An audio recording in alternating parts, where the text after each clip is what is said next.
today I'm sharing how I start my tomato seeds. The first thing that I do is I use my planting calendar to determine when I should plant things. I do a video where I share that monthly, and I usually start mine in March. I'm in the south and that works out great. If I plant them any earlier, they get really too big for my limited space that I have. So some of the varieties that I really like are sun gold tomatoes. These are a cherry tomato and they have great flavor and are super prolific. They're an orange tomato. Another one that we really like are these super sweet 100s. They are a red cherry tomato and the same, they're super prolific. Another one that we like is the black creme tomato. I know a lot of people say they like the Cherokee purple, but we think this is even better than that. So we really like that one. And another favorite is the Jubilee tomato. It is absolutely delicious.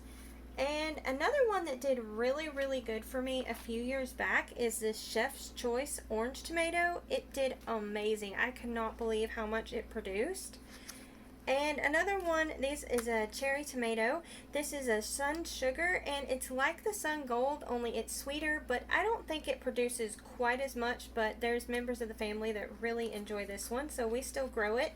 And this year I'm doing an experiment. I'm going to grow a few of these. I was able to find these at a local store that had them for sale as starts, and I'm going to start these from seed and see how they do compared if you grow them from seed or buy them from the store. And the same with the Snow White. These are actually a white cherry tomato, or maybe it's more like a grape tomato, but they are really good. They do not produce a lot, but man, they are really flavorful. And we have a few new varieties we're going to try. I have wanted to grow this one for a long time. I had a book from a guy that he saves a lot of seeds, and this was one he grew. And I'm really getting into learning how to make my own sauces. So I'm going to try the Amish paste, and I found a few other ones. This is a Shelby, and I'm not sure how you pronounce that. I'm going to try that one. And I also have just a few older seeds that I'm going to try and grow.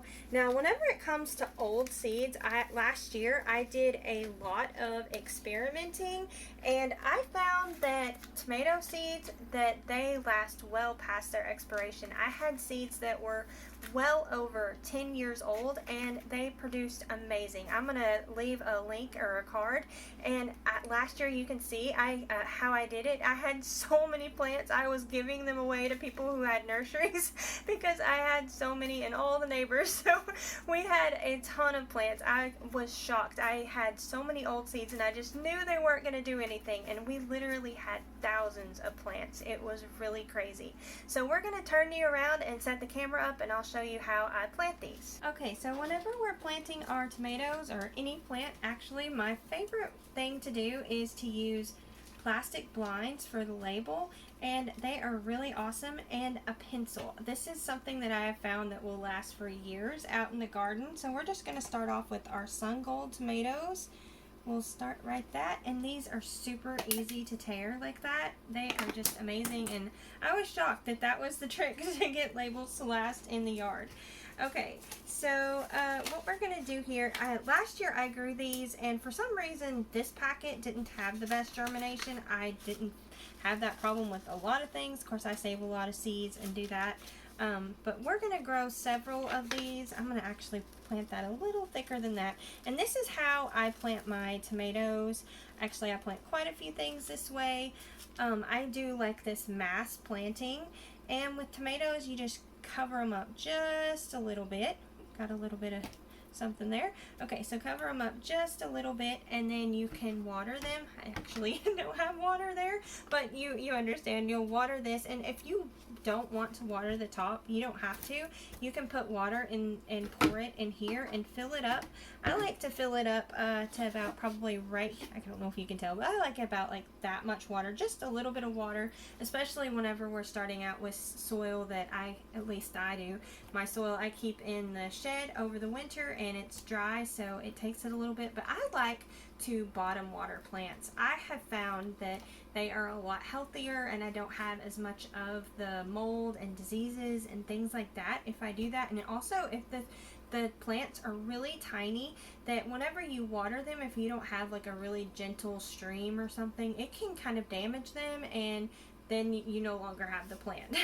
So I prefer to do the bottom watering, and that's basically what I do. I just do a mass planting like that, and I'm going to go ahead and start this one. We'll do the Chef's Choice Orange. I only have a few left. I thought I had more than that left.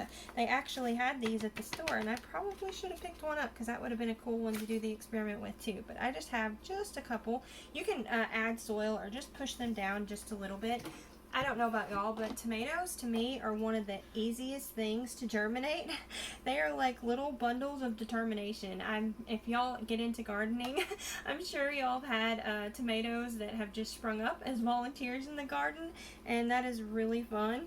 But unfortunately for where I'm at, they do not produce nearly as much. It works out a lot better if you start them earlier. I usually start mine about 6 to 8 weeks before our last frost. And that's what I do, and like I said, I usually do it in March.